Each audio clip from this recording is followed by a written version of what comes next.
नमस्कार, रोखोकमध्ये आपलं स्वागत। आज रणसंग्राममध्ये निवडणुकीच्या आपल्या बरोबर आहेत महाराष्ट्राचे अत्यंत महत्त्वाचे असलेले असे मंत्री विनोद तावडे। भारतीय जनता पक्षाच्या प्रचाराची एका भागातली धुरा ज्यांच्या खांद्यावर आहेत असे विनोद तावडे आज आपल्या बरोबर आहेत। स्वागत करूया विनोद तावडे यांचं। विनोद तावडे, स्वागत। 10 महानगरपालिका आणि 25 जिल्हा परिषदा यांच्या निवडणुका आहेत, परंतु तावडे आम्हाला जिल्हा परिषदांसाठी खूप जोरानं प्रचार करतात असं कुठे दिसत नाही।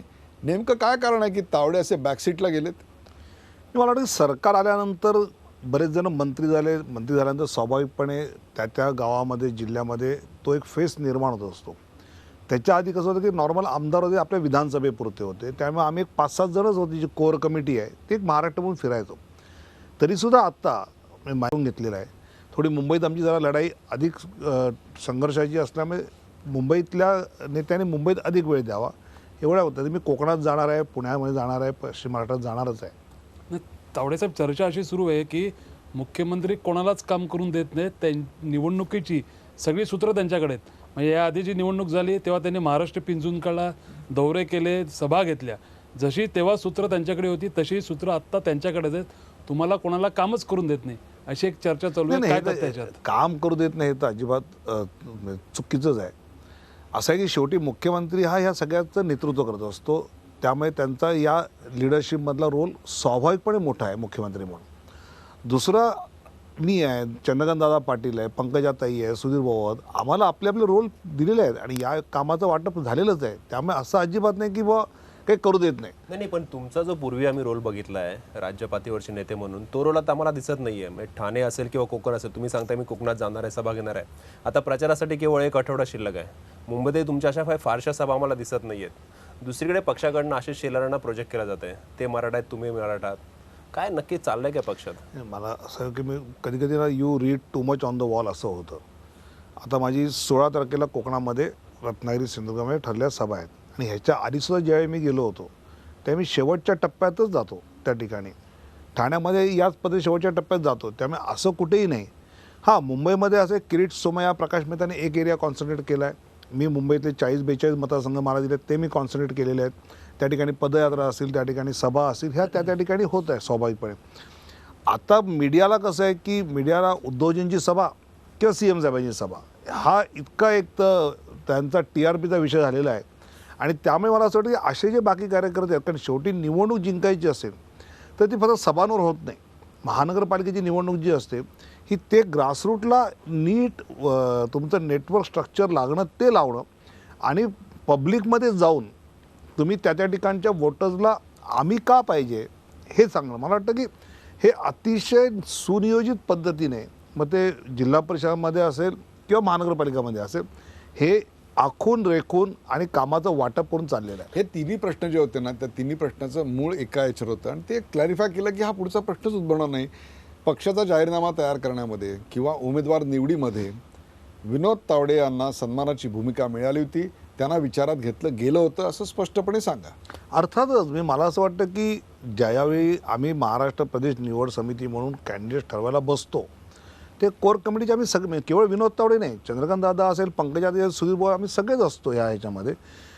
आधी कसं होतं की लोकसभा निवडणुकांच्या पर्यंत एक महाराष्ट्रामधल्या पार्टीची किंवा अमितभाई येण्याच्या आधीची वर्किंग वेगळी होती, अमितभाई आल्यानंतर वेगळी आहे।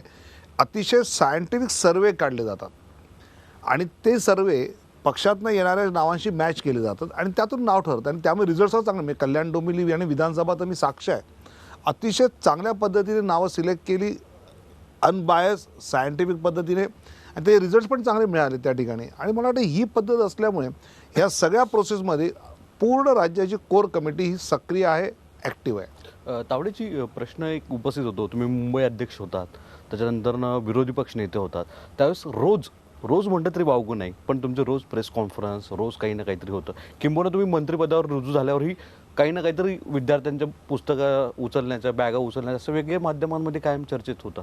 पण काय अचानक असं काय झालं की मध्यंतरी तुमचे काही बातम्या झाल्या म्हणून, की काय अचानक बिनसलं तुमचं माध्यमांशी सगळ्या गोष्टींनी? काही दिवस झाले आता काहीच नाही, तावडे काय माध्यमांशी चर्चेत असणारे, संपर्कात असणारे नेते? असं ज्यावेळेस मी विरोधी पक्षात असता त्यावेळी तुम्ही माध्यमामध्ये अधिकाधिक असता आणि तुमचं बोलणं हे त्या पद्धतीचं असतं। सत्तेत असल्यानंतर माझं जर तेच ठेवलं असतं तर माझंही अजित पवार झाला असता आणि मला चव्हाणांच्या पुतळ्याच्या खाली ते गेले, मी शिवाजी महाराजांच्या पुतळ्याखाली गेलो असतो, इतकाच फरक झाला असता. त्यामुळे मंत्री झाल्यानंतर तुमचं बोलणं, ज्यावेळी आता मला एखाद्या शाळेमध्ये घटना घडते, मला प्रतिक्रिया विचारतात, शिक्षणाच्या धोरणात काय असं मी प्रतिक्रिया देईन. एखादा विषय कामगार खात्याचा आहे त्यात मी कसं बोलू शकतो, त्या डिपार्टमेंटचा माणूस बोलणार. विरोधी पक्ष नेता असताना तुम्हाला सगळ्या विषयावर बोलावं लागायचं. हा फरक आहे. हा फरक मी वेळेत ओळखला आहे. त्यामुळे मीडियामध्ये दिसत नसेल पण माझ्या खात्याच्या कामात मी दिसतो आहे. जे काम दिलं आहे ते परफेक्ट करतो. तुमचं सरकार नोटीस पिरियडवर आहे, म्हणजे याच्यावर सवाल जवाब मुख्यमंत्री असतील, उद्धव ठाकरे असतील किंवा इतर नेते असतील, सवाल जवाब तर अनेक झालेत. तुमचं काय मत आहे या नोटीस पिरियड मला जर नोटीस कोण देतं आणि नोटीस कोणाची असते, आणि मुख्यमंत्री महोदयाने अतिशय स्पष्ट केलं की 5 वर्ष त्यांच्या सरकारला कुठलाही धोका नाही. त्यामुळे मला असं वाटत नाही की असं काही घडेल. नाही, पण शिवसेनेचे मंत्री तर खिशात राजीनामाच घेऊन फिरतात. अगदी दिवाकर खिशात राऊतांनी राजीनामा देऊन पुढे होत नाही ना. माध्यमांसमोर राजीनामा काढला. तुम्हाला वाटतंय सरकारमधून बाहेर पडतील शिवसेना? म्हणजे मला असं वाटतं की शेवटी तो निर्णय त्यांचा आहे आणि असा काही निर्णय करून ज्याचा फायदा काँग्रेस राष्ट्रवादीला होईल असा निर्णय साधारणतः शिवसेना घेणार नाही असं मला वाटणार नाही. त्याने असा निर्णय घेतला तर थेट त्यांना काँग्रेस राष्ट्रवादीला मदत करायची आहे हे स्पष्ट होईल. म्हणजे आम्हाला भाजपला पाडू आणि काँग्रेस राष्ट्रवादी आली तरी चालेल अशी मानसिकता कोणाची असेल तर काहीच हरकत नाही. पण नॉर्मली सेना नेतृत्व असं करणार नाही की ज्यातनं काँग्रेस राष्ट्रवादीला मदत होईल. सेना नेतृत्व करणार नाही ठीक आहे, परंतु उद्या जर शिवसेनेने पाठिंबा काढला तर तुमचं सरकार टिकणार कसं हा सवाल आत्ता निर्माण होतोय. मला वाटतं हा सवाल असा आहे की मुळात हे सरकार 5 वर्ष बिनदिक्कत पूर्ण बहुमताने चालेल, काळजी करू नका अशी स्थिती आज महाराष्ट्रातल्या राजकारणाची आहे. आताच्या निवडणुकीमध्ये ज्या पद्धतीनं प्रचार चालू आहे शिवसेना भाजपमध्ये, म्हणजे कदाचित त्याच्या आधी राष्ट्रवादी आणि काँग्रेसमध्ये तेवढी प्रचाराची पातळी खालवली गेली सुद्धा नसेल, तशा पद्धतीचा प्रचार चालू आहे. ज्या पद्धतीचे आरोप तुम्ही एकमेकांवर करताय हे खरं लोकांना आवडतं का? कारण लोकांमध्ये याची काय प्रतिमा उमटत असेल याचा तुम्ही विचार नाही, केला? मला तर आता मेजर जो प्रचार चालला आहे भारतीय जनता पक्षामध्ये मुख्यमंत्री आणि आशिष शेलार यांची भाषणं त्यातली प्रमुख आहेत. आता मुख्यमंत्र्यांच्या भाषणात आपण जर पाहिलं तर सुरुवातीच्या पहिल्या राऊंडमध्ये त्यांनी समजा 40-50% शिवसेनेवरच्या चुकीच्या गोष्टीचे आरोप, 50% पुढची कामं. त्यात नंतरच्या फेजमध्ये ती 50% आरोपांचे ते आता 20%वर आलेले आहेत. मी आता काल त्यांचं चारकोपला भाषण ऐकलं तर केवळ 20% सेनेने केलेल्या चुकीच्या, मॅकडॉनल्डचं 180 कोटी कॅगचा रिपोर्ट आहे तो काढून दाखवला, जे खरं आहे की 180 कोटी मुंबईकरांचे गेले कुठे, असं 20% ते आणि उरलेले 80% आम्ही निवडून आल्यानंतर काय होणार. पण दुर्दैवाने शिवसैनिकांना प्रचार होत असताना हे जे विकासाचे मुद्दे मांडले जात आहेत ह्यावर चर्चाच नाही. सैनिकांना खायला काय मिळतं ते मुंबई महापालिकेतून जातं का? त्या ठिकाणी ते पाकिस्तानला का गेला हे याच्यावर जातं का? राम मंदिर काय मुंबई महापालिका बांधणार आहे का? मला असं वाटतं की मुंबईच्या विषयावर जे विकासाचं एक व्हिजन आज समोर ठेवलेली आहे, मुंबई एक वेगळी महापालिका आहे, मुंबईचा मतदार एक वेगळ्या प्रकारचा आहे आणि असा ज्यावेळी आहे त्यावेळी आपण त्या मुद्द्यावर बोललो पाहिजे. म्हणजे मुंबईच्या भाजपच्या जाहीरनाम्यामध्ये आम्ही 1200 कोटीचा गरीब फंड ठेवलेला आहे. ह्याच्यावर काय आहे, हे ह्यातून काय होणार आहे, हे का रे शिवसेनेने ठेवलं? मला वाटतं की असे विकासाचे मुद्दे हे येणं महत्त्वाचं आहे. आम्ही भाषणांमध्ये जे ऐकतो मुख्यमंत्र्यांचं भाषण, मुंबईच्या विकासाची दिशा मुख्यमंत्री मांडतात, पण बरेचसे जे प्रकल्प आहेत, मग मोनोरेल असेल, मेट्रो रेल असेल किंवा ट्रान्स हार्बर लिंक असेल, हे सगळे प्रकल्प राज्य सरकारशी निगडीत आहेत. मग त्याचा महापालिकेशी काय संबंध येतो? मला वाटतं की मोनोरेल, मेट्रो असेल किंवा बाकीच्या गोष्टी ज्या मांडल्या जातात ही आहे कनेक्टिव्हिटी बेस्ड बरोबरची. शेवटी मुंबईचं कम्युटिंग बरोबर आहे. आता मुंबईचं कम्युटिंग जो आहे हे मुंबईच्या कम्युटिंगचा विषय मांडत असताना ह्या सगळ्या गोष्टी कोण करणार? केंद्रामध्ये भाजप आहे, राज्यामध्ये भाजप आहे, शहरात भाजप द्या, आम्ही तुम्हाला करून देतो पूर्णपणे. आता शिवसेनेच्या जाहीरनाम्यामध्ये मुंबईच्या लोकलचं म्हटलं, आता केंद्रात काय आहे समजा तर केंद्रात सरकार आणि रेल्वेमध्ये दुसरेच आहे. त्यामुळे त्यांनी म्हटलं आहे का? त्यांनी म्हटलेलं आहे ना. पण मला असं वाटतं की शेवटी आम्ही सत्तेत बसलो तर ही इंटिग्रिटी प्रवासातली आणणार. ज्याला गिरगावमधनं निघायचं आणि नालासोपाराला जायचं आहे तर तो ट्रेन, बस आणि मेट्रोने जाऊ शकतो, एकाच ठिकाणी जाऊ शकतो. ह्या सगळ्या गोष्टी मुंबईमध्ये बदलणं मला असं वाटतं की स्वाभाविकता ह्या गोष्टी एकत्रपणे पाहिल्या पाहिजेत आणि यासाठीच केंद्र राज्य मुंबईत एकाच पक्षाचं सरकार पाहिजे. तुम्ही सगळं सांगताय, पण तुमचे जे प्रतिस्पर्धी आहेत शिवसेना पक्षप्रमुख उद्धव ठाकरे हे सरळ काही गेल्या सभांमध्ये थेट काँग्रेसच्या PM किंवा काँग्रेसच्या मुख्यमंत्र्यांचं इथं त्यांनी जे काही पायाभूत सुविधा केल्या त्यांचं कौतुक करतायत, सगळी कामं त्यांनीच केली ते असं सांगतायत. यावर काय सांगाल? नाही, मला वाटतं त्यांचीच जर विधानसभा आणि लोकसभेच्या वेळची जर भाषणं पाहिली आणि कसं हे पंतप्रधान मनमोहन सिंग निकम्मे आहेत आणि तेच आज बरे वाटायला लागले, मला असं वाटतं की जो नेता असतो, जो कार्यकर्त्यांचं नेतृत्व करतो, त्याची भूमिका अशी बदलत नसते, त्याची भूमिका ठाम असते. बाळासाहेबांचं असं होतं, हा अमुक म्हणजे अमुक, त्यांची नंतर त्याविषयी कधी भूमिका बदलली नाही. हे जे बाळासाहेबांचं होतं मला वाटतं ते आजही पुढच्या नेतृत्वाने आलं पाहिजे असं सामान्य शिवसैनिकाची पण अपेक्षा आहे. नाही, त्यांचा पॉइंटेड जो आरोप आहे की राज्यातली विकास कामं, मुंबईतली विकास कामं जी भाजपकडनं सांगितली जातात ती सगळी काँग्रेस राष्ट्रवादीने केलेली आहेत, त्यांच्या काळात झालेली आहेत. कुठली तरी सांगावी ना.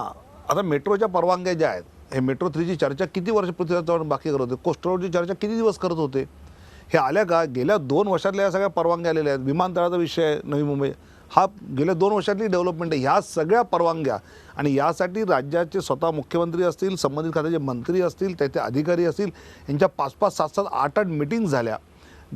केंद्रात जाऊन कन्व्हिन्स केलं. अनेक वेळा काही प्रोजेक्टला जे फंडिंग होतं त्या फंडिंगमध्ये राज्याचं इतकं फंडिंग होऊ शकत नाही, त्यामुळे त्यांना मार्ग जेटली समजा बसून काढलेले आहेत. हे जे कष्ट आणि प्रयत्न झाले आहेत मला असं वाटतं हे याच सरकारने केलेले आहे आणि त्याचं हे फलित आहे. त्यामुळे तुम्हाला विधानसभा लोकसभेच्या वेळी मनमोहन सिंग हे मौनी बाबा वाटत होते आणि आता कर्तृत्वान वाटायला लागले. बदल त्यांच्याच झाला आहे का ह्यांच्याच झाला आहे हे लोक ओळखतात.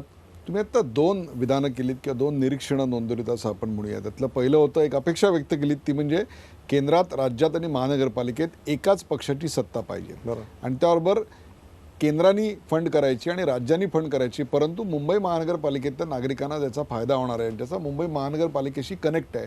अशा कामांची यादी मुंबई महानगरपालिकेत आम्ही का वाचून दाखवतो याचं एक पुष्टीचं समर्थनही आपण दिलं.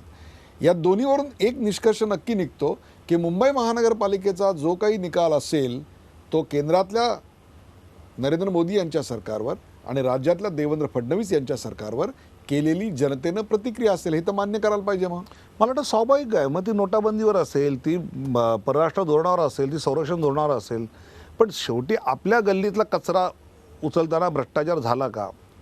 शेवटी आपल्या गल्लीतल्या पिण्याच्या पाण्याची लाईन घेताना 35,000 रुपये तिथल्या नगरसेवकाला द्यावे लागायचे का? ह्याच्यावर साधी प्रतिक्रिया असणारच आहे ना. युतीबद्दल जी चर्चा सुरू होती त्या चर्चेत आपणही सहभागी होता, मुंबई, विशेषतः मुंबईसाठी. त्या चर्चेमध्ये भाजपचे नेते निगेटिव्ह होते अशी चर्चा आहे बाहेर. नाही, भाजपचे जर नेते निगेटिव्ह असते ना, शिवसेनेकडं कोण आलं? खासदार अनिल देसाई, आमदार अनिल परब आणि माजी आमदार आणि विभाग प्रमुख मिर्लेकर. भाजपकडनं कोण होते?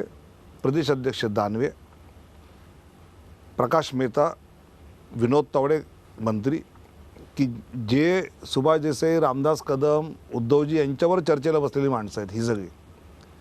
आता आम्ही निगेटिव्ह असतो ना तर हे तिघं पाठवतं का? चला आम्ही येतच नाही असं म्हटलं असतं. आम्हाला प्रामाणिकपणे युती हवी होती आणि म्हणून आम्ही चला आल्यात आलं. फक्त युती कुठल्या मुद्द्यावर हवी होती तर जागांपेक्षा आपण पारदर्शकतेचा फॉर्म्युला ठरवूया, तो इम्प्लिमेंट करायचा, तर आपण ही युती पुढे करायची. आणि तेच त्यांना ॲक्सेप्ट नाही, हे तर मला आश्चर्य वाटतं. म्हणजे ज्याप्रमाणे विधानसभेत युती तुटली त्याला आपण शिवसेनेला जबाबदार धरता, तसं आत्ता देखील युतीची बोलणी फिसकटायला आपण फक्त आणि फक्त शिवसेनेला जबाबदार धरताय. 100% तेच म्हणतात की आम्ही तोडली. म्हणजे आम्ही म्हणतच नाही, स्वतः शिवसेना नेतृत्व सांगतंय की आम्ही युती मोडली, आम्ही आता एकला चलो रे आमचा आहे. त्यामुळे मला जनतेच्या मनात हे स्पष्ट आहे की इतके वर्ष चाललेली युती ही शिवसेने मोडलेली आहे. तावडेजी, CM असतील किंवा तुम्ही असाल किंवा भाजपाचे आशिष शेलार असतील, हे सभेंमध्ये शिवसेनेवर घोटाळे महापालिका चालवणारं वगैरे असं बोलता. मुळात हे सगळं होतं तर तुम्ही इतके मोठे नेते, इतके मंत्री काय चर्चेला बसलात? मग हे सगळ्या गोष्टी तुम्हाला आधी माहीत नव्हत्या का?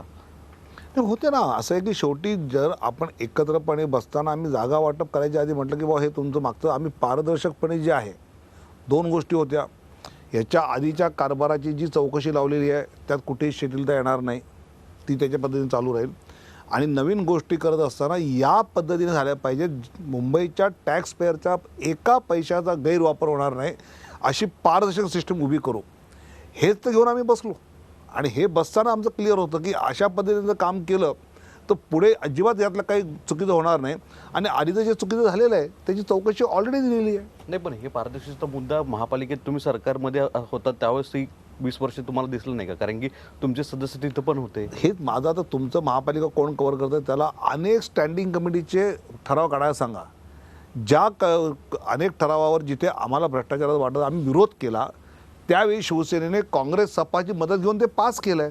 असे अनेक ठराव मिळतील तुम्हाला. हे वेळेस भाजपने का समोर आणले नाही? सांगितलं म्हणजे ना, 20 वर्ष तुम्ही एकत्र होता. अहो, तिथे नाही, नाही, पत्रकार आरोप असतो. आता होत आहेत. अहो, आरोप तुमचे किरीट सोमय्या किंवा आशिष शेलारांकडनं आता वर्षभरापूर्वी आरोप सुरू झाले जेव्हा मुंबई महानगरपालिकेची निवडणूक तोंडावर आली. त्यापूर्वी 20 वर्ष तुम्ही गप्प होता. अजिबात माझं हेच म्हणणं आहे ना की स्टँड असतो, दुसऱ्या दिवशी रिपोर्ट तो होतो, पण निवडणुका आल्यानंतर हा विरोध जो आहे ना ह्याला मीडियामध्ये स्थान जास्त मिळतं. अदरवाईज तो रुटीनचा विरोध जातो. अनेक वेळा मथळे रकाने भरलेले आहेत. अनेक वेळा आपण दाखवलेलं आहे की भाजपने स्टँडिंगमध्ये केला विरोध, सुधार समितीमध्ये सेनेने केला विरोध, असं आलंच आहे ना त्यावेळी. मला असं वाटतं की अनेक ठराव तुम्ही स्वतः काढून पाहिले तर दिसतील की भाजपच्या सदस्यांनी त्याच्या विरोधात मतदान केलं, त्याच्यावर बहिष्कार टाकला. हे झालेलंच आहे. आता तुम्ही सेनेवर आरोप करतायत, ठीक आहे, मुंबई पालिका निवडणूक आहे, राजकारण आहे, आम्ही समजू शकतो. पण मग ज्या वेळेला विरोधी पक्षामध्ये असताना, म्हणजे तुम्ही विरोधी पक्ष नेता असताना अगदी घसा कोरडा होईपर्यंत तुम्ही असून देत किंवा विधानसभेमध्ये देवेंद्र फडणवीस असून देत किंवा खडसे असून देत, काँग्रेस राष्ट्रवादीच्या विरुद्ध एवढे आरोप करायचात त्यांच्या भ्रष्टाचाराविरोधात. या निवडणुकीमध्ये काँग्रेस राष्ट्रवादीचा भ्रष्टाचार किंवा काँग्रेसने केलेला भ्रष्टाचार किंवा त्यांचे आरोप हे कुठेच दिसत नाही आहेत. ते कुठे गेले आरोप? फक्त आणि फक्त शिवसेना का दिसते या सगळ्याच्या अहो, मध्ये? एक तर असं आहे की ज्याच्याशी लढाई आहे तेच बोललं पाहिजे. उगाच जे लढाईच्या बाहेर आहेत त्यांना बोलून त्यांना पुन्हा मध्ये कशाला आणायचं? ते सध्या NC आहेत, नॉन कॉग्निजेबल, काँग्रेस राष्ट्रवादी मुंबईमध्ये. आणि दुसरं सत्तेत कोण होतं? तुमची लढाई जी असते ती प्रस्थापिताच्या विरोधात असते. आणि 20 वर्ष जे प्रस्थापित होतात, 20 वर्ष जो महापालिकेमध्ये भ्रष्टाचाराचा चिखल झाला आहे त्या चिखलात कमळच उगवणार ना. मला तुम्ही एक सांगा की हे जे चिखल झाला आणि त्याच्यात कमळ वगैरे हे असं काव्यात्मक आपण बोलतोय. काव्यानं वास्तव आहे. बघा तुम्ही आता 1992 साली प्रमोद महाजन होते आणि बाळासाहेब ठाकरे होते. हे दोघे एक प्रकारे दोन्ही बाजूनी युतीचे शिल्पकार मानले पाहिजेत. ते असताना सुद्धा कार्यकर्त्यांचं प्रेशर आलं, युती तुटली. अर्थात त्याचा फटका दोघांनाही बसला. तुमची सत्ता गेली आणि काँग्रेसची सत्ता आली. नंतर जे काही भोगाचे ते तुम्ही दोघांनी भोगलेत. त्याच्यानंतर मात्र तुम्ही दोघं एकत्र आलात. परंतु तेव्हा युती जेव्हा तुटली त्यावेळेला स्पष्टपणे दोघांनी एकत्र प्रेस कॉन्फरन्स घेतली, एक प्रेस नोट काढली आणि या कारणाकरता आम्ही वेगळे होतो, तेव्हा आम्ही एकमेकांवर टीका करणार नाही. आणि जर उद्या गरज आली सत्ता मिळवण्याकरता एकत्र यायची तर आम्ही महानगरपालिकेत एकत्र येऊ असं स्पष्टपणे सांगून गोडी गुलामीने तुटलं. काल मुख्यमंत्री इकडे होते, त्यांना एक प्रश्न विचारला गेला की शेवटी उद्धव ठाकरे यांनी तुमच्याशी शेकहँड केला का हे सगळं तुटताना? त्या तरी नाही म्हणून सांगितलं. कोणत्याही प्रकारची चर्चा झाली नाही असंही म्हणून सांगितलं. ही जी कटुता आहे ती दुसऱ्या पिढीने का जोपासली? तर खरं हा प्रश्न उद्धवजी येणार असेल त्यांना विचारला पाहिजे. कारण मुद्दा असा आहे की गोरेगावच्या याच्यात त्यांनी घोषणा केली, 26ला सविस्तर बोलणार हे ते म्हणले. आता 26ला सविस्तर ते काय बोलणार हे तर त्यांना माहिती होतं, तर त्यांनी आधी म्हणायला पाहिजे होतं. आणि मला असं वाटलं बहुधा म्हणलं असेल, पण आता काल तर मुख्यमंत्री स्वतः नाही म्हणले असतील तर मला असं वाटतं बाळासाहेबांची उंची आहे ना. पण विधानसभेला तुम्ही केलं ते जे उद्धव ठाकरेंनी महापालिकेला केलं ते विधानसभेला केलं तुम्ही. अजिबात नाही. युती तोडण्याची घोषणा तुमच्याकडनं झाली होती. मुळात असं आहे की वारंवार 150च्या खाली येणार नाही, 150च्या खाली येणार नाही, शेवटचं आम्ही सांगितलं. त्यानंतर उशीर झाला तर कॅन्डिडेट नसते मिळाले आम्हाला. 150च्या 2 खाली आले असते तर आज मुख्यमंत्री शिवसेना राहिला असता की नाही. तीच भूमिका यावेळी त्यांनी घेतली. आता काय करायचं आम्ही? प्रेक्षक रणसंग्राममध्ये आपण पाहता विनोद तावडे यांच्याशी चर्चेचा सिलसिला असाच चालू होणार. एका ब्रेक नंतर कुठेही जाऊ नका, पाहत राहा झी 24 तास.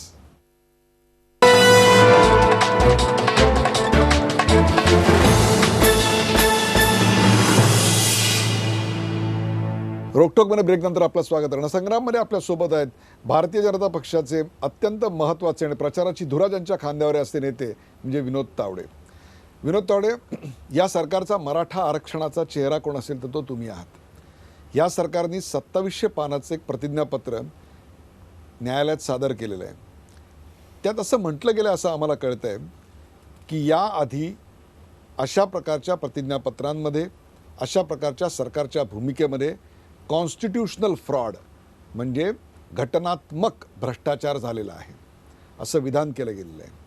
याच्या आधी खत्री कमिशन होतं, याच्या आधी बापट कमिशन होतं, याच्या आधी national commission for backward class होतं. या तिघांचे जे प्रमुख होते ना, ते तिघही निवृत्त न्यायमूर्ती होते. म्हणजे आपल्याला असं म्हणायचं आहे की या तिघांनी कॉन्स्टिट्यूशनल फ्रॉड म्हणजे घटनात्मक भ्रष्टाचार केला. मग जर तसं असेल तर ही लोक जेव्हा कॉन्स्टिट्यूशनल फ्रॉड करत होती इतके वर्ष, त्यावेळेला विरोधी पक्षावर आपण काय करत होतात? नाही, एक तर मला असं वाटतं की कोर्टामध्ये बाजू मांडताना या तिन्ही कमिशनच्या माध्यमातून जे लॅक्युने राहिलेले आहेत त्याची मांडणी केली आहे. आता सगळा विषय न्यायप्रविष्ट आहे म्हणून जरा त्यात मी अधिक बोलत नाही, कारण आता 27 तारखेला त्याची तारीख आणि डिटेल सुनावणी चालू होणार आहे. पण मराठा आरक्षण हे दिलंच गेलं पाहिजे यासाठी ज्या सगळ्या गोष्टींचा अभ्यास करून आम्ही जुळवाजुळव केलेली आहे. आम्ही जी 72 पुरावे गोळा केले आहेत, ह्या सगळ्या आधीच्या घटनांचं विश्लेषण नीट पद्धतीने मांडलेलं आहे. मला असं वाटतं की या सगळ्यामुळेच हे खरं म्हणजे आरक्षण आपण कोर्टात टिकवू शकतो असा आम्हाला विश्वास आहे.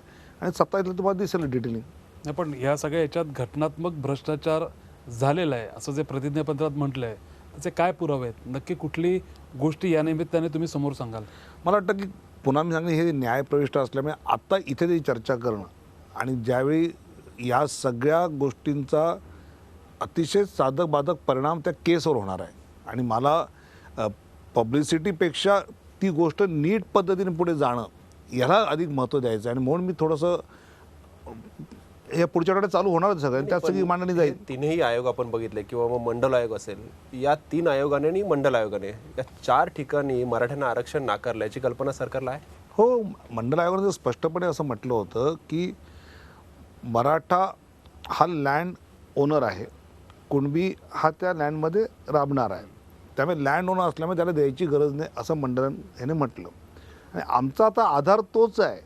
लँड ओनर फार्मर जो आहे त्याची 80 नंतर आज जी अवस्था उतरत गेलेली आहे, त्यानंतर झालेल्या जमिनीचं विघटीकरण जे कुटुंबामध्ये झालं ते असेल, निसर्गाची आलेली स्थिती असेल, एकूण ॲग्रिकल्चरमध्ये आलेली सगळी गिरावट जी होती त्यामुळेच तर तो ह्या दृष्टीने मागास होतो. केवळ लँड ओनर आहे म्हणून तो नाही हे जे मानलं होतं.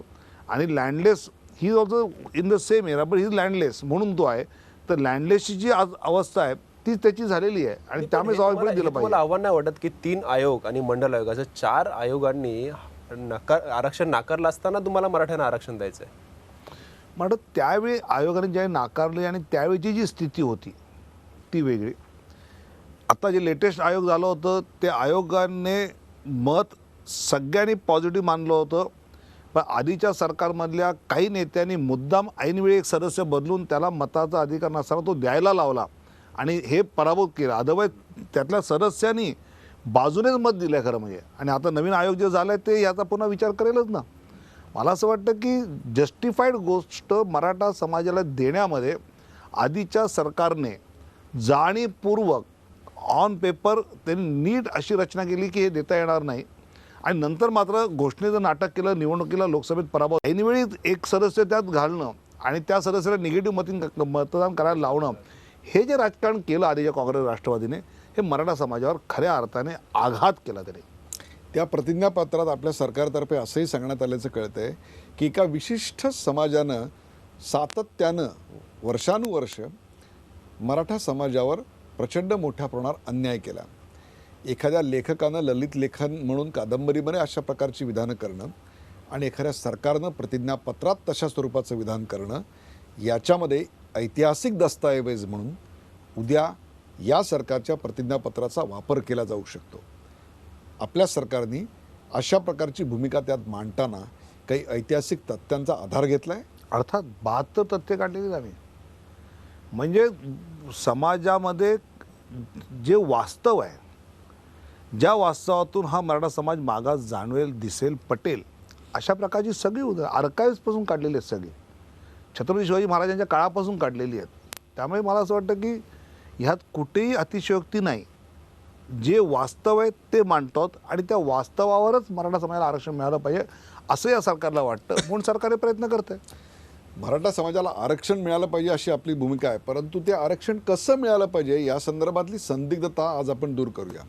आपण बाहेर असं सांगताय की ओबीसीच्या आरक्षणाला धक्का न लावता हे आरक्षण मिळालं पाहिजे. वारंवार आपण या इथे देखील मुलाखतीला त्या काळात आलेला होतात, बरोबर. तेव्हा हेच सांगितलं. परंतु आपलं जे प्रतिज्ञापत्र आहे त्याच्यात मात्र आपण एक्झॅक्टली विरोधी भूमिका मांडताय. म्हणजे बाहेर सांगताय ओबीसीला आरक्षणाला धक्का न लावता द्या, आणि प्रतिज्ञापत्रात म्हणतायत यांना ओबीसीत घाला, मराठ्यांना ओबीसीत घाला. आता म्हणजे कसं झालं, तावड्यांच्या घरात ऐकून घ्या, तावड्यांच्या घरात 100 माणसं चुकीची पाठवा आणि तावड्यांना धक्का लावू देऊ नका. ही हे दोन्ही माहिती कसं होणार? ही माहिती चुकीची आहे. आम्ही ओबीसी नाही SBC म्हटलंय, स्पेशल बॅकवर्ड क्लास. ओबीसी ह्याला एक आरक्षण आहे ते आहे, त्याला धक्का न लावता ह्याला SBC म्हणा. आता SBC आणि ओबीसी यामध्ये अंतर आहे, त्यामुळे ती जरा गडबड होते.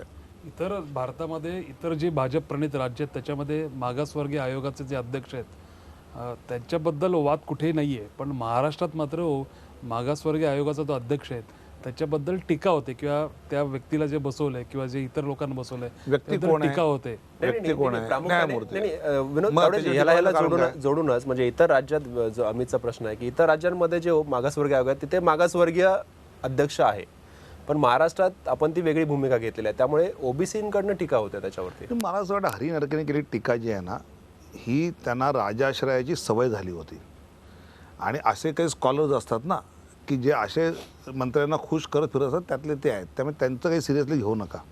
समोर किती माणसं होती? 125 माणसं पण नव्हती, आणि कुठून आणली होती ती आपल्याला माहिती आहे. मुद्दा असा आहे की घटनेने मागासवर्गीय आयोग कसं असलं पाहिजे हे म्हटलं आहे, त्यापेक्षा वेगळं आहे का? त्या निकषा धरून आहे ना, मग इतकं का अस्वस्थ व्हायचं? आपल्याला एखाद्या सरकारच्या काळामध्ये भरपूर काहीतरी मिळालं आणि दुसरे आल्यानंतर इतरांना मिळालं तर इतकं नाराज व्हायचं कारण नाही. जर आपला कस, आपलं टॅलेंट जर चांगलं असेल ना तर तुम्हाला मिळेल. नुसतं राजाश्रयावर टॅलेंट दाखवत राहणं. याला जोडूनच एक प्रश्न आहे की अलीकडच्या काळामध्ये मराठा समाजाच्या मागण्यांसाठी जे मोर्चे निघत होते त्या मोर्चांचं प्रमाण आता कमी झालेलं आहे, परंतु त्याला कारण निवडणुकीची आचारसंहिता असेल. परंतु जेव्हा निवडणुकीची आचारसंहिता संपेल त्यावेळेला पुन्हा एकदा हे रण पेटेल असं वाटत नाही आपल्याला? त्यावेळेला सरकार त्याला सामोरं कसं जाणार आहे? नाही, मला वाटतं मुळात हा मोर्चा सरकार विरोधी नाही, त्या समाजाच्या भावना आहेत. आणि 6 मार्चला मला कळलं की आता मुंबईमध्ये मोर्चा ते काढणार आहेत, तर या भावना त्या व्यक्त होत आहे. आणि या प्रकारचा मोर्चा अजूनही निघण्याचा उपयोग आहे, कारण केवळ सरकार म्हणून नाही तर सगळ्या ज्या व्यवस्था आहेत त्यांना ही तीव्रता जाणवणं. इतक्या मोठ्या संख्येने समाज ज्यावेळी रस्त्यावर आणि अतिशय शिस्तबद्ध पद्धतीने येतो, म्हणजे मराठा क्रांती मोर्चाचं तर अभिनंदन केलं पाहिजे की असे मोर्चे जगात कुठे झाले नाहीत, त्याचं त्यांनी प्रथा चालू केली. आणि ते मोर्चे निघणं हे सरकार विरोधी नाही, ते मोर्चे त्या समाजातल्या सामान्य माणसाच्या भावना व्यक्त करणार आहेत. आणि त्या भावना किती तीव्र आहेत या समाज व्यवस्था चालवणाऱ्या सगळ्या व्यवस्थांना कळल्या पाहिजेत, त्या यातून कळतील. पण एवढे लाखोंचे मोर्चे निघत होते, निश्चितच सरकार हादरलं होतं. आणि त्याच्यानंतरच एक काही पावलं उचलली सरकारने आणि मराठा मोर्चामध्ये फूट पाडली. मराठा समाजामध्ये आता अशी एक चर्चा आहे की देवेंद्र फडणवीस यशस्वी ठरलेत मराठा मोर्चामध्ये फूट पाडायला, कारण पूर्वीची आता एकही दिसत नाही आम्हाला मराठा मोर्चा. असं आहे की मुळात विदर्भात जो मोर्चा निघाला की नाही, आता विदर्भामध्ये मराठा आणि कुणबी, यात कुणबी मोठ्या संख्येने आहे, तो एकच समाज असला तरी सुद्धा, आणि त्यामुळे त्याला आरक्षण आहे. त्यामुळे विदर्भाला इथून माणसं जाणं हे तितकं सोपं नाही आहे. आपण मोर्चे जो पश्चिम विदर्भ आहे तिथे झाले होते, चांगले झाले होते, मोठे झाले होते. मराठवाडा, पश्चिम मराठी, बाकी सगळे चांगले झाले होते, त्यामुळे तिथून जी सुरुवात झाली. पण माझं असं मत आहे, उलट देवेंद्र फडणवीस साहेबांनी तर स्वतः या सगळ्यांवर चर्चा करून या सगळ्याला कसं रस्ता देता बोलवलं तेच काही ठराविक लोक बोलवली आणि इतर लोकांना डावललं, आणि त्याच्यामुळेच हे चित्र निर्माण झालं की फूट त्यांनी पाडली. ज्या 8 मुली पाठवल्या, त्यांनी जे 4-8 त्यांचे मान्यवर त्यांनीच पाठवले, त्यांच्यावर नाही, चर्चा आपण केली. जी गोष्ट नाही करत, त्याच्यानंतरच्या मंत्रालयात काही मीटिंग झाल्या, निवेदन घेऊन काही असं स्वतः मुळात ऐकायला ती ज्या 48 मराठा संघटनांचं एक निवेदन चंद्रकांत दादा पाटील सगळ्यांना घेऊन गेले आणि त्यांच्या मागण्या वेगवेगळ्या 20 प्रकारच्या होत्या. आता 48 संघटना आहेत, त्या त्या ठिकाणच्या संघटना आहेत, त्यांना ते घेऊन गेले दादा आणि त्यांचं शिष्टमंडळ भेटलं. त्या बऱ्याच मागण्यांमधली एक मागणी शिवस्मारकांच्या विषयी आणि मेटेंविषयी होती. मूळ चर्चा तर त्या मी होतो चर्चेत, मूळ चर्चा वेगळीच झाली सगळी या मागण्यांविषयीची. त्यामुळे मला असं वाटतं की फूट पडली. मराठा समाजाच्या मागण्यांविषयी जो कोणी येतो भेटतो त्याला मुख्यमंत्री भेटतात या सरकारचे मंत्री भेटतात. पण जे प्रतिमोर्चे निघत आहेत त्यांनी संपूर्ण वातावरण ढवळून निघत आहे. आत्ता निवडणुकीची आचारसंहिता असल्यामुळे मोर्चे आणि प्रतिमोर्चे, आव्हानं आणि प्रतिआव्हानं दोन्ही थंड पडलेली आहेत. 6 मार्चला मराठ्यांचा मोर्चा निघतोय, त्याच्यानंतर काही काळाने आणखीन प्रतिआव्हान करणारा मोर्चा निघेल.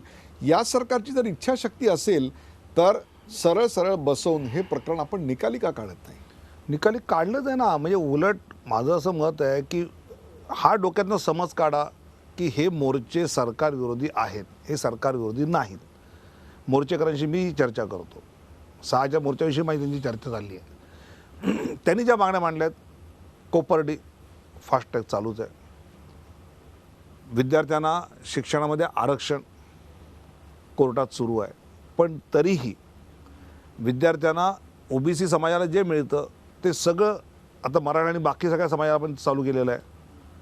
त्यामुळे त्यांच्या ज्या मागण्या आहेत त्या आहेतच. ॲट्रॉसिटीच्या विषयामध्ये ॲट्रॉसिटीचा चुकीचा वापर होणार नाही या विषयाचे जे पावलं उचलायचे आहेत ती सरकारने उचलली आहेत. कोर्टामध्ये प्रत्यक्ष आरक्षण घोषित होऊन मिळणं हे जे सरकारच्या हातात नाही आहे तेच फक्त राहिलं, बाकी सगळं सरकारने केलं आहे. त्यामुळे मला वाटत नाही की या पद्धतीने बोलवून बसून हो आता उद्या मोर्चे बंद होतील. लोकांच्या भावना आहेत तर लोक रस्त्यावर येणार, मांडणार आणि त्याचा आपण आदर केला पाहिजे. आणि पण मोठ्या प्रमाणावर मराठा वर्ग जो तो शेतकरी वर्ग आहे आणि या वर्गाची एक मागणी होती स्वामीनाथन आयोगाच्या अंमलबजावणीची. मुख्यमंत्र्यांनी तर स्पष्ट नकार दिला की आम्ही राज्यात स्वामीनाथन आयोग राबवणार नाही. पण मराठा मोर्चामध्ये या पद्धती कुठली मागणी नाही. खरं सांगायचं निवेदनात आहे स्वामीनाथन आयोगाची. त्यांच्या 4च मागण्या आहेत. बाकी नंतर त्या त्या ठिकाणच्या कोणी कोणी वाढवलं ते सोडून द्या. जे मुख्य या विषयात ते आहेत त्यांच्याशी चर्चा, ह्या 4च मागण्या त्याच्यात. आणि म्हणतात शेतकरीच्या विषयातल्या ज्या मागण्या असतील ह्या सगळ्या समाजाच्या दृष्टीने आहेत आणि त्या पद्धतीने त्या करायच्या आहेत. त्यामुळे मला असं वाटत नाही की अमुक एक केलं आणि अमुक एक नाही केलं म्हणजे आहे. मराठा समाजाने 1, 2, 3 कोपर्डी, शैक्षणिक आरक्षण, नोकरीमधलं आरक्षण आणि ॲट्रॉसिटी हे एवढेच त्यांच्या विषयातून ते आलेले आहेत. तावडेजी, ह्यानंतर मुंबईच्या विकासाच्या मुद्द्यावर जाऊ. भाजपाच्या जाहीरनाम्यात अनेक मोठमोठ्या उल्लंघना केलेल्या आहेत, जोरदार घोषणा केलेल्या आहेत. पण मुळात असा प्रश्न परत एकदा उपस्थित होता. आता परत तुम्ही उत्तर देऊ नका की आमचे स्थानिक महापालिका नेत्यांनी बोलले होते. तुमच्यासारख्या मोठे नेते या संदर्भात आवाज का उठवला गेला नाही आधी? जे आता तुम्ही सांगताय की शिवसेनेने जाहीरनाम्यात केल्या नाहीत भूमिका, त्या आम्ही करतोय, आम्ही मांडतोय. तुमच्यासारखे बाकीचे नेत्यांनी या संदर्भात आधी भूमिका का मांडली नाही, ज्या घोषणापत्रात दिलेल्या आहेत त्या, किंवा त्या संदर्भात आधी जे तुम्ही पावलं का उचलली गेली नाहीत? मुद्दा असा आहे की आम्हाला जर स्पष्ट बहुमत दिलं तर आम्ही या सगळ्या गोष्टी नीट करू आणि हेच आम्ही महाराष्ट्रामध्ये जे कमिट केलं ते केलेलं आहे याची आम्ही आठवण करून देतो आहे. क्रमांक 2, आधीच्या महापालिकेमध्ये आमचा कधीच स्टँडिंगचा चेअरमन नाही, आमचा कधीच महापौर नाही. त्यामुळे आमची नेहमीच भूमिका ही त्या महापालिकेमध्ये काही अशा गोष्टी ठरवून करण्याची राहू शकली नाही. आणि म्हणून ते यावेळी युती न झाल्यानंतर जे आम्ही इतक्या ताकदीने लढतो त्यात आम्ही जनतेला हेच म्हणतो आहोत की जे तुम्ही गेले 20 वर्ष करत होतात, अपेक्षा होती ती झाली, ती आम्ही तुम्हाला करून देतो, आम्हाला तुम्ही संधी द्या. आणि त्यामुळे ह्या जाहीरनाम्यामध्ये नीट अभ्यास करून ज्या गोष्टी आपण करू शकतो त्यात टाकूया असा विचार करून आम्ही त्या सगळ्या गोष्टी ॲड केलेल्या आहेत. त्यात एक अशी गोष्ट लिहिलेली आहे की मुंबईचे रस्ते पाण्यानं रोज धुतले जातील. मला सांगा, आज प्रेक्षक लाखो बघतायत, खरोखरच उद्या तुमचं सरकार जर आलं, महानगरपालिकेमध्ये सत्ता तुमची आली तर मुंबईचे रस्ते धुतले जाण्याचे जात का हो? जे रस्त्यातला धड फुटपाथ नाही आहेत, ज्या रस्त्याला ड्रेनेजची व्यवस्था धड नाही आहे, ते रस्ते तुम्ही धुणार कसे? पाणी येणार कुठून? लोकांना प्यायला पाणी नाही, रस्ते धुवायला पाणी येणार कुठून? आणि मला असं वाटतं की तुम्ही मुळात रिसायकल वॉटरचा उपयोग आम्ही करून आणि तो या पद्धतीने वॉशिंग प्लेसेस निर्माण करू, ज्यात वाहनांचं रस्ते म्हणजे सगळे गल्लीबोळाच्या रस्त्यांचं म्हणणं नाही आहे. या विषयातला आमचा एक 8 पाणी पेपर आहे की कोणकोणते रस्ते पाण्याने धुण्याचं त्याचं काय प्रयोजन आहे.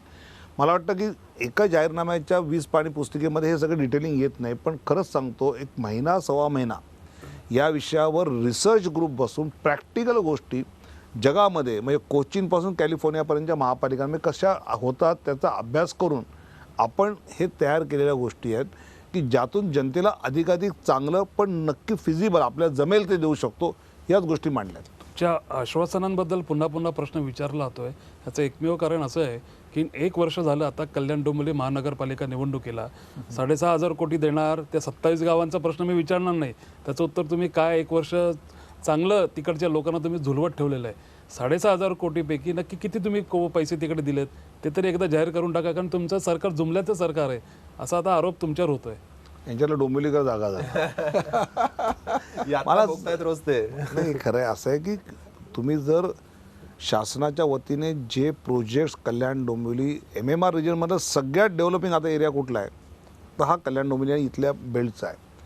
आणि त्या महापालिकेसाठीच्या पुढच्या 5 वर्षाच्या रचनेत MMRDचं बजेट आपण पाहिलं तर जी घोषणा मुख्यमंत्र्यांनी केली होती त्याची भरघोस सुरुवात झालेली आहे हे आपल्याला दिसेल. त्यामुळे जो शब्द दिलेला आहे तो 100% पूर्ण करू असा शब्द दिला आहे. स्मार्ट सिटी होणार वगैरे असे बऱ्याच चर्चा चालू आहेत. आता स्मार्ट सिटीविषयीची पृथ्वीराज चव्हाणांचीच कल्पना अशी होती की नवीन काहीतरी निर्माण होणं. म्हणजे 5 गोष्टी आहेत. कुठल्या? Drainage, transport, water supply, electricity आणि एज्युकेशनच्या, या आरोग्याच्या, या 5 गोष्टी नीट सिस्टमॅटिक पद्धतीने सिंक्रोनाइज करून ती सेवा सुरू करणं म्हणजे स्मार्ट सिटी. स्मार्ट सिटी म्हणजे एकदम कलरफुल टोलेजंग असाचा अर्थ नाही आहे. ह्या 5 विषयातली त्यांचा कारभार हा अतिशय नागरिक फ्रेंडली होणं, इफेक्टिव्ह होणं, लोकांना त्याचे लाभ खऱ्या अर्थाने मिळणं हा जो आहे तर त्याचं तर काम सुरू झालंच आहे. त्यामुळे साहेब युती तुटली, तुम्ही आता निवडणुका वेगळ्या लढवत आहे, पण कल्याण डोंबिवली सुद्धा आम्ही हेच पाहिलं, तिथे सुद्धा युती तुटली होती. तिथे तुम्ही एकमेकांवरती अगदी तिखट टीका केलीत, प्रखर टीका केलीत, परंतु सत्तेसाठी एकत्र आलात. मुंबई महापालिकेमध्ये सुद्धा असंच होण्याची शक्यता आहे. नाही, मुळात मला असं वाटतं की भाजप शिवसेना युती वेगळी लढली, एकत्र लढली तरी भाजपचं कसं आहे, आता भाजप केंद्रात बहुमतात सगळ्या ताकदीवर आहे की नाही, तरी पण आम्ही सेनेला बरोबर घेतलंच आहे. त्यामुळे असं बहुमत येऊ न येऊ विचार एक आहे आणि आचार जर आमच्यासारखं करणार असतील तर घेऊ बरोबर, त्याला काय अडचण नाही. म्हणजे याचा अर्थ गरजेपोटी घेणार नाही. माझं म्हणणं असं आहे, आचार गरज लागली तर घेणार नाही तुम्ही. माझं असं म्हणणं आहे की आचार बदलणार आहेत का? विचाराची लढाई नाही आहे, विचार तर एकच आहेत. छत्रपती शिवाजी महाराजांना आम्ही मानतो, तेही मानतात, हिंदुत्व आमचाही आहे, त्यांचाही आहे. आचारामध्ये बदल येणार असेल तर एकत्र काम केलं तर अधिक चांगलं काम होईल मुंबईकरांचं. यासाठी उगाच कोणतरी ही इगोची लढाई नाही. मग अशा वेळेला घोटाळे विसरले जातील सगळे. ते तर आम्ही जागा वाटपर जातानाही म्हटलं होतं आम्ही की आधीची चौकशी चालू राहणार, ते ॲक्सेप्टेडच आहे. ती चौकशी थांबवता येत नाही. जी चौकशी ऑलरेडी सुरू केलेली आहे ती थांबूच शकत नाही, ते तर चालणारच आहे. विनोद तावडे यांचे पक्षोपपक्षात अनेक मित्र आहेत. जसे ते मनसेमध्ये आहेत तसे ते शिवसेनेत देखील आहेत. शिवसेनेमध्ये आपले जवळचे मित्र कोण? याचं कारण आपण 3 ज्या नेत्यांबरोबर चर्चेला बसला होतात त्यांच्यापैकी कुणाशी चांगले मैत्रीचे संबंध झाले की जे एक दूत म्हणून निवडणुकीनंतर काम करू शकतात आपल्यासाठी? नाही, मला वाटतं भाजप शिवसेनेचं इतकं वर्षानुवर्ष नातं आहे ना, त्यात काही माझा कोणी मित्र की असं काही नाही. म्हणजे स्वतः मुख्यमंत्री उद्धवजी बोलू शकतील किंवा बाकी असं काही इगो असायचं कारण नाही. मी तुम्हाला म्हणतो ना की केंद्रात मोदींना स्पष्ट बहुमत असताना सुद्धा मित्रांना बरोबर घेणारे आम्ही माणसं आहोत. कारण विचाराने जे एकत्र आहेत आणि आचार जे मान्य करायला तयार आहेत त्यांनी एकत्र काम करावं, त्यात जनतेचा फायदा होईल. जनतेच्या हितासाठी मला असं वाटतं इगो न करता अधिकाधिक. मी लोकसभा निवडणूक एकत्र लढवली होती, विधानसभा वेगळी लढलीत, 1 महिना शिवसेना विरोधात बसली. आणि आता मी जे मुंबई महापालिकेत बघतोय, तुम्ही म्हणताय शिवसेना भाजप मित्र आहेत, पण तो आता जवळ ती राहिली नाही जवळ. कारण टीका एवढी प्रखर होते एकमेकांवरती, अगदी खालच्या तरावर जाऊन टीका केली जाते. उद्धव ठाकरे असतील किंवा मुख्यमंत्री असतील, मग कसे काय आता मन जुळणार? खूप वाढले. मला नाही वाटत की मुख्यमंत्री खालच्या पद्धतीतून टीका केलेली आहे. म्हणजे त्यांनी अर्धवटरा वगैरे शब्द असं कधीच उच्चारले नाही. म्हणजे मुख्यमंत्र्यांनी मी पुन्हा आमची अवकात काय दाखव. माझं असं मत आहे की विदर्भातल्या अवकाश शब्दाचा अर्थ आणि इकडच्या भागातल्या अवकाश शब्दाचा अर्थ यात अंतर आहे. ही भाषा तर ओळखली पाहिजे. ज्यावेळी हे विदर्भ महाराष्ट्रात तोडायला निघाले हे तुम्हाला विदर्भातला माणूस आठवतो, त्यावेळी त्याची भाषाही तशी आठवली पाहिजे ना. ती भाषा तीच असते. त्यामुळे आपल्याला सोयीच्या प्रचाराच्या वेळी तो विदर्भातला वाटणार आणि आपल्याला सोयीच्या नसेल ते असं जाणणार नाही. आणि ते वाक्य पुन्हा तुम्ही काढून बघा. काय आमची अवकात आहे तुम्हाला दाखवतो. आम्हाला 60 डागा देतं का? म्हणजे आमची ताकद काय दाखवतो, इतकंच त्यातलं आहे. आणि काय आमची अवकात आहे हे तुम्हाला दाखवू, अशा प्रकारचं स्पष्टीकरण आत्ता विनोद तावडे देत असले तरी त्यांची अवकात नेमकी काय आहे हे मतमोजणीच्या दिवशी 23 तारखेला दिसणार आहेत. गेले तासभर विनोद तावडे आपल्याबरोबर होते. मराठा आरक्षणापासून ते उमेदवार निवडी जाहीरनाम्यामध्ये त्यांची नेमकी भूमिका काय होती, पक्षात त्यांचं नेमकं स्थान काय आशिष शेलार यांच्यानंतर एक नवा चेहरा भाजपला मिळाला आहे, त्यामुळे ते अस्वस्थ आहेत का? त्याचबरोबर मुख्यमंत्री आणि त्यांचे संबंध शिवसेनेकडून आलेल्या 3 जे प्रतिनिधी होते त्यांच्याबरोबर झालेली चर्चा, इतकंच काय तर शिवसेना भाजप युतीचा एक अध्याय आता संपल्यानंतर निवडणुकीनंतर दुसरा अध्याय कसा असू शकतो, या सगळ्याविषयी त्यांनी काहीशी सूचक आणि काही वेळा थेटपणे तर काही वेळा मूळ प्रश्नाला बगल देत उत्तर द्यायचा प्रयत्न केला. झी24च्या प्रेक्षकांसाठी आज आपण इतका वेळ दिलात त्याबद्दल आभार. ताज्या बातम्यांसाठी पाहत राहा झी24 तास. रहा एक पाऊल पुढे.